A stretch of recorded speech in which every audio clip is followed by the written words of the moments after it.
Hello everyone, hope everybody is doing good. स्वागत है आप सबका एक और नई वीडियो में। इस वीडियो में मैं एक बहुत ज्यादा इंपॉर्टेंट वीकली स्ट्रैटेजी बताने वाला हूं जिसका नाम है जेड लिजर्ड स्ट्रैटेजी। इतनी ज्यादा फेमस नहीं है ये स्ट्रैटेजी, अभी इतनी ज्यादा पॉपुलर नहीं हुई। Unlike iron fly, iron condor, calendar spread, Batman, ये सारी स्ट्रैटेजीज बहुत ज्यादा फेमस हैं अभी मार्केट में, जो हर ट्रेडर उनको ही ट्रेड करना चाह रहा है। लेकिन जेड लिजर्ड स्ट्रैटेजी इतनी ज्यादा फेमस नहीं है स्ट्रैटेजी अब तक, बट फिर भी मुझे ऐसा लगता है कि भाई इक्वल ही इंपॉर्टेंट है, काफी ज्यादा इफेक्टिव है। अगर हमें इसका प्रॉपर लॉजिक समझ आ जाएगा एंड अगर इसको हम तरीके से एकदम ट्रेड करेंगे, भाई मुझे लगता है कि काफी बढ़िया स्ट्रैटेजी है। एंड हो सकता है आपके पोर्टफोलियो में भी आयरन फ्लाई या फिर आयरन कॉन्डोर को रिप्लेस करने की इसमें क्षमता बिल्कुल है। तो आज की ये वीडियो में मैं एक सिंपल सी वीकली जेड लिजर्ड स्ट्रैटेजी आपको बताने वाला हूं। इसमें छोटे छोटे काफी इंपॉर्टेंट पॉइंट्स हैं जिसको एकदम मैं कवर करूंगा। तो हो सके तो एकदम आराम से ध्यान से वीडियो देखिएगा, कोई ऐसी जल्दबाजी मत रखिएगा वीडियो देखने में, ठीक है। तो अब सबसे पहले एक बार ये स्ट्रैटेजी के हम रूल्स देख लेते हैं, उसके बाद हम एक या दो प्रैक्टिकल एग्जांपल देखेंगे ताकि आपको समझ आ जाएगा कि प्रैक्टिकली मार्केट में ये कैसे वर्क होने वाली है स्ट्रैटेजी। तो अब सबसे पहले इसके हम रूल्स देख लेते हैं। इसमें मैं एट द मनी का कॉल ऑप्शन या फिर पुट ऑप्शन सेल करूंगा। मैंने call option slash put option लिखा है बिकॉज हम इसमें दोनों सेल नहीं करेंगे, हम कोई एक सेल करेंगे। ये डायरेक्शनल स्ट्रेटजी है, तो जिस भी तरफ की हमें ट्रेड बनानी है उस तरफ का हम कॉल या पुट ऑप्शन सेल करेंगे, जिसमें 2 आउट ऑफ द मनी का कॉल या पुट ऑप्शन मैं बाय भी करूंगा अपनी पोजीशन को हेज करने के लिए। सो अगर मैंने पुट ऑप्शन सेल किया है एट द मनी का, तो मैं 2 आउट ऑफ द मनी का पुट ऑप्शन बाय करूंगा। एंड भाई अगर मैंने कॉल ऑप्शन सेल किया है एट द मनी, सो मैं 2 आउट ऑफ द मनी का कॉल ऑप्शन बाय करूंगा। एंड मैं 6 आउट ऑफ द मनी का कॉल या फिर पुट ऑप्शन सेल भी करूंगा from the opposite side.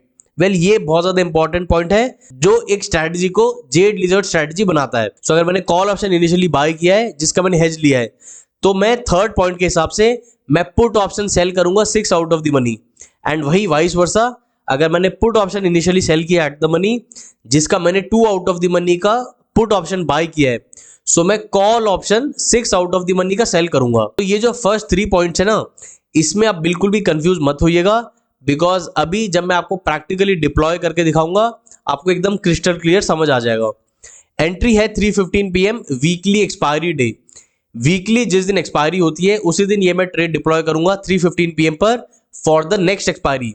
And exit इसकी ऑब्वियसली अगले वीक 3:15 PM की हम लेने वाले हैं।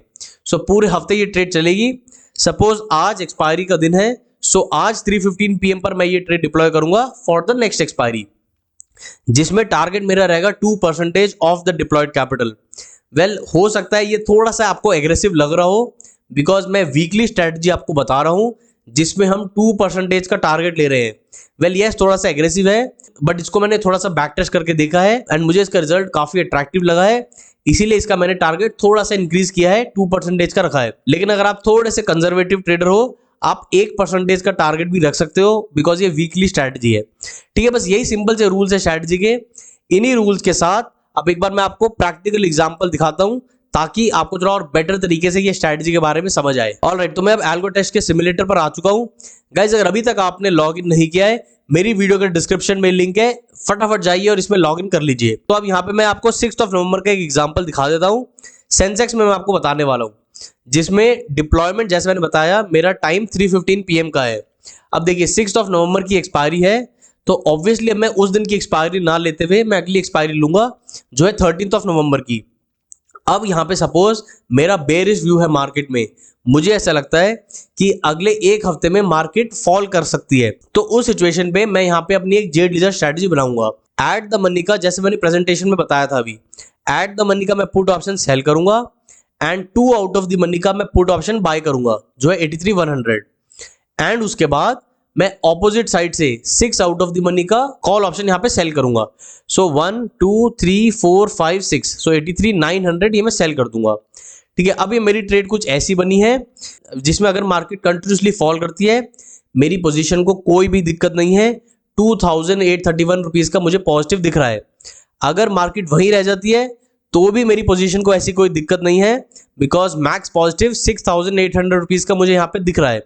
सिर्फ एक ही कंडीशन है जिस पे मुझे बहुत ज्यादा दिक्कत हो सकती है मेरी पोजीशन को, कि अगर मार्केट कंटिन्यूसली ऊपर जाती चली जाए एंड अगर 84,242 के ऊपर जाती है, तब वहां पे हमें दिक्कत आ सकती है, बिकॉज ऑपोजिट साइड से मैक्स लॉस अनलिमिटेड है, जो एक रिस्की सा पार्ट है। जो एक्चुअल जेड लिजर्ड स्ट्रैटेजी होती है वो इतनी ही होती है, जहां पे 3 लेग्स यहाँ पे आप ट्रेड करते हैं। बट मेरा नेचर बहुत ज्यादा एग्रेसिव नहीं है ट्रेडिंग में, मैं थोड़ा सा कंजर्वेटिव ही चलता हूँ, मुझे रिस्क इतना ज्यादा लेना पसंद नहीं है। एंड ये जो मैक्स लॉस में अनलिमिटेड दिखा रहा है ना, ये मुझे कहीं ना कहीं दिक्कत दे रहा है मेरी आंखों को, बिकॉज मैं अनलिमिटेड कभी भी नहीं देखना चाहता अपने कोई भी पोजीशन में।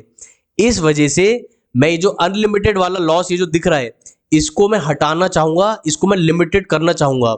एंड इसलिए ये जो मैंने कॉल ऑप्शन नेकेड अभी तक सेल किया हुआ है 83,900, जो 254 रुपीज का सेल है, इसको मैं हेज करूंगा। अब हेज मैं बहुत ज्यादा पास नहीं करूंगा, बेशक मैं इसको दूर कर दूंगा। यहाँ पे मैं सिर्फ 10 रुपए का एक कॉल ऑप्शन बाय कर लूंगा 86,400, उसमें मुझे कोई दिक्कत नहीं है। लेकिन यहाँ पे देखिए मैक्स लॉस मेरा अनलिमिटेड से यहाँ पे थोड़ा सा लिमिटेड हो चुका है। वेल ऑब्वियसली 36% का लॉस भी अनलिमिटेड लॉस के बराबर ही होता है, ये बहुत ज्यादा होता है, बट फिर भी ये अनलिमिटेड लॉस नहीं दिखा रहा है, तो एक साइकोलॉजिकल वाइज मुझे इतना ज्यादा डिस्टर्बेंस नहीं होगी। एंड ऑब्वियस सी बात है कि हम मैक्स लॉस इतना कभी भी नहीं लेने वाले, हमारे पास स्टॉप लॉस है, स्ट्रिक्ट स्टॉप लॉस हम फॉलो करेंगे, जिसके कारण अगर मार्केट मेरी डायरेक्शन के गलत जा भी रही है, विपरीत जा रही है, तो वहां पे मैं अपनी ट्रेड क्लोज कर सकता हूं। तो इसलिए मैं हमेशा यही प्रेफर करता हूं कि भाई मेरी पोजीशन प्रॉपर हेज रहनी चाहिए, मुझे ज्यादा ऐसी टेंशन नहीं चाहिए। तो अब यहां पे देखिए, अगर मार्केट फॉल करती है या अगर मार्केट वहीं रह जाती है, हमें कोई प्रॉब्लम नहीं है। एंड ऑपोजिट साइड से अगर 1.1% मार्केट ऊपर जाती है, मतलब 84,231 के ऊपर जाती है, उस समय तुरंत मैं अपनी पूरी ट्रेड क्लोज कर दूंगा, मैं उसमें और ज्यादा वेट नहीं करूंगा। प्लस उसके साथ साथ जब इसको मैं लाइव ट्रेड कर रहा हूं, तो वहां पे मैं ये चीज भी ध्यान रखूंगा कि अगर कभी भी मुझे 2% का टारगेट आता है, मैं अपनी पूरी ट्रेड क्लोज भी कर दूंगा। तो अब इस एग्जांपल को एक बार फॉरवर्ड टेस्ट करते हैं एंड लेट्स सी इसमें क्या होता है।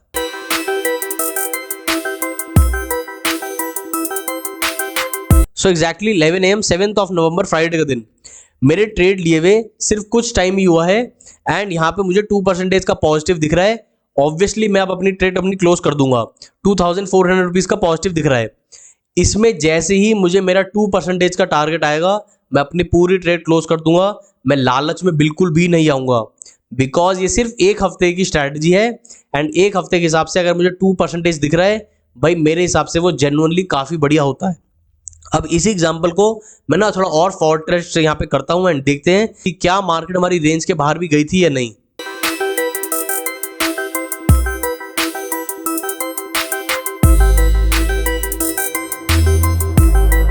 एग्जैक्टली 9:20 12th नवंबर वेडनेसडे दिन मार्केट मेरे ऊपर की तरफ के ब्रेक इवन के बाहर आ चुकी है। मेरा ऊपर की तरफ का ब्रेक इवन है 84,231 एंड अभी करंटली मार्केट 84,264 पे चल रही है। ऑब्वियसली मेरा ब्रेक इवन के बाहर आ चुकी है, एंड अभी सिचुएशन पर मैं अपनी पूरी ट्रेड क्लोज कर दूंगा। मुझे 3.16% का नेगेटिव आया है।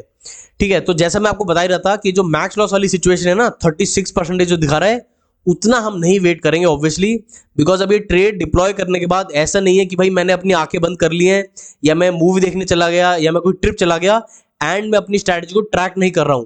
ऐसा तो ऑब्वियसली मैं नहीं करूंगा ना। अगर मैंने अपनी ट्रेड डिप्लॉय करी है, मेरी स्ट्रैटेजी ऑलरेडी चल रही है, तो मैं इसको ट्रैक भी करता रहूंगा एंड मैं इसमें देखूंगा कि भाई क्या चल रहा है, ओवरऑल किस रेंज पे मार्केट ट्रैवल कर रही है। ठीक है, तो ये एक मैंने आपको सिचुएशन दिखाई थी जहां पे देखिए मेरा 2% का टारगेट काफी बार आया था, जो भी आपने देखा भी होगा फॉरवर्ड टेस्ट में। बट अगर यहाँ पे हम लालच करेंगे एंड अगर मार्केट रिवर्सल हो जाती है, तो भाई फिर वो जेन्युइनली ट्रेडर की ही गलती है, बिकॉज मार्केट ने तो हमें काफी मौके दिए थे एग्जिट करने के। ठीक है, अब इस एग्जांपल को एक बार क्लोज करके मैं आपको अगले हफ्ते का एक और एग्जांपल दिखा देता हूं, ताकि एक से भले दो आपको एक बेटर अंडरस्टैंडिंग और हो जाए। तो 13th नवंबर की डिप्लॉयमेंट है एंड अगेन 3:15 की एंट्री टाइम है, 20th नवंबर की एक्सपायरी है। सो अगेन यहाँ पे अब चलिए एक बेरिश ट्रेड में बनाता हूँ, जहाँ पे 84,500 ये मैं सेल करूंगा, 2 आउट ऑफ द मनी ये मैं बाय कर लूंगा and 6 out of the money का मैं अगेन सेल करूंगा। सो 1 2 3 4 5 6, सो 85,100 ये मैं सेल कर दूंगा। अब देखिए नीचे की तरफ ना मुझे बहुत ज्यादा पॉजिटिव दिख रहा है 4,145। अब उतना मुझे नहीं चाहिए नीचे की तरफ, तो हम इसको थोड़ा और दूर जा सकते हैं। वेल अगर इंडिया वीक ज्यादा होती है तो ऐसी सिचुएशन क्रिएट होती है कि पॉजिटिव साइड में बहुत ज्यादा बड़ा वो ग्रीन ट्रेंड होता है, तो उतना हमें नहीं चाहिए। एंड अगर उसको मैं थोड़ा छोटा कर दूंगा, उससे मुझे ये फायदा है कि जो मेरा ब्रेक इवन है वो थोड़ा सा इंक्रीज भी हो जाएगा। अब अगर मान लीजिए इसको मैं 6 आउट ऑफ द मनी की जगह मैं इसको 8 आउट ऑफ द मनी करूंगा, तो देखिए मेरा ब्रेक इवन 1.2 से 1.4 हो चुका है। सो 0.2% मेरा ब्रेक इवन इंक्रीज हो गया है, which is a pretty good thing for me. And अगर बाई चांस मार्केट डायरेक्शनल चली भी जाती है तो भी मुझे 2867 का ये पॉजिटिव दिखा रहा है, जो मेरे लिए सफिशिएंट है, मुझे उससे ज्यादा नहीं चाहिए। ठीक है, ये छोटे छोटे ट्वीक है जो हम कर सकते हैं। Well 6 out of the money opposite side से, ये मैंने आपको बेसिक रूल बता दिया है कि भाई इतना हम ले सकते हैं।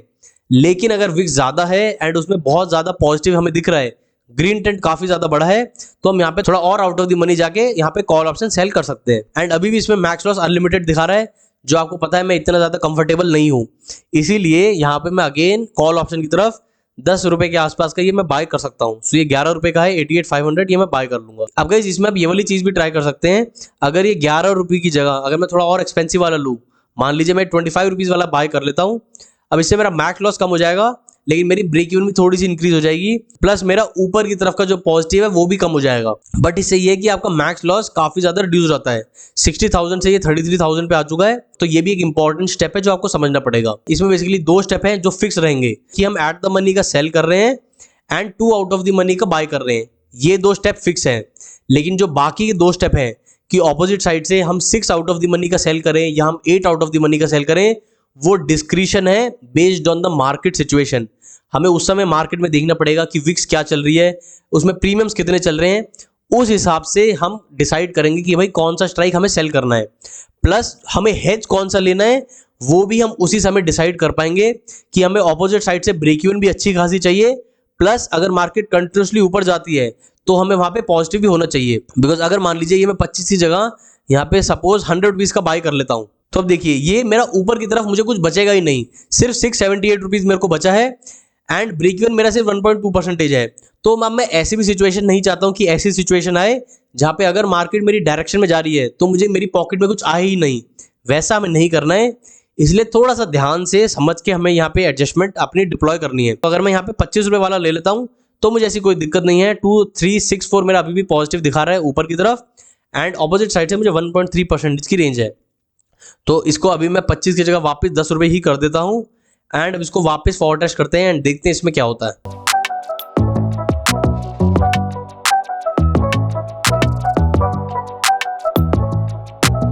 So exactly 10 AM 18th of November Tuesday का दिन 2.0% पॉजिटिव दिखा रहा है एंड अब यहाँ पे मैं अपनी पूरी ट्रेड क्लोज कर दूंगा। मैं इसमें और ज्यादा वेट बिल्कुल भी नहीं करूंगा। ठीक है गाइज, ये मैंने आपको 2 अलग अलग एग्जांपल दिखाए हैं जहां पे मैंने आपको एक बेरिश सेटअप बना के दिखाया है पूरा। ठीक है, अब आपके दिमाग में एक बहुत इंपॉर्टेंट सवाल आ रहा होगा कि भाई ये तो चलो हमने बेरिश ट्रेड बना दी, जहां हमें एक आइडिया था कि मार्केट बेरिश ही जानी है, मार्केट फॉल कर सकती है, इसलिए हमने एक बेरिश ट्रेड बना दी। बट हम ये कैसे आइडिया लगाएं कि आने वाले टाइम में मार्केट ऊपर जाएगी या नीचे जाएगी?